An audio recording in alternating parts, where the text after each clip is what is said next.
সদন আছে সদনত কংগ্ৰেছ নেতা ৰাহুল গান্ধী ডাঙৰীয়াই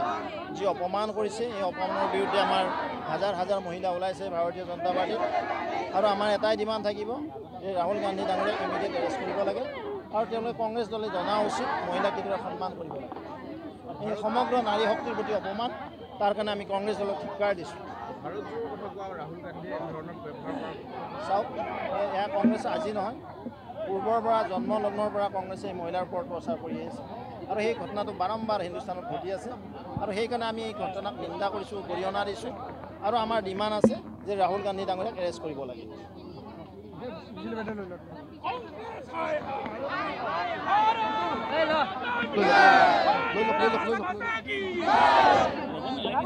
লজ্জাজনক ঘটনা কাৰণ সংসদৰ সেই চৌহদৰ ভিতৰত এগৰাকী বিৰোধীৰ নেতাই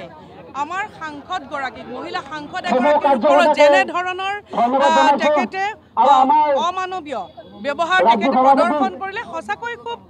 লজ্জাজনক কথা আৰু খুব দুখজনক কথা আৰু আজিৰ তাৰিখত ৰাহুল গান্ধী মহোদয় প্ৰতিগৰাকী ভাৰতৰ মহিলাৰ ওচৰত তেখেতে ক্ষমা বিচৰা উচিত কাৰণ তেনেকুৱা এগৰাকী নেতাই কংগ্ৰেছৰ নিচিনা দল এটাৰ কেনেধৰণৰ নেতৃত্ব প্ৰদান কৰিব আৰু ভাৰতবৰ্ষৰ মহিলাসকলক কেনেধৰণে তেওঁক সুৰক্ষা প্ৰদান কৰিব কাৰণ তেওঁতো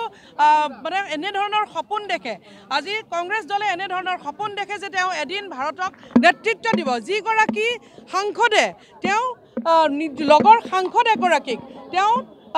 ভাল ব্যৱহাৰ কৰিবলৈ তেওঁ শিকা নাই সেইগৰাকী নেতাৰ পৰা আৰু আমি কি আশা কৰিব পাৰোঁ গতিকে আজিৰ তাৰিখত আমি তেওঁ বিচাৰিছোঁ যে তেওঁ ৰাজহুৱাভাৱে প্ৰতিগৰাকী মহিলাৰ ওচৰত ক্ষমা বিচাৰক আৰু তেওঁ ইয়াৰ বাবে উচিত শাস্তি পাওক যাতে আগন্তুক দিনত তেওঁ মহিলাৰ লগত ব্যৱহাৰ কৰাৰ সময়ত 10 বাৰ যাতে তেওঁ চিন্তা কৰে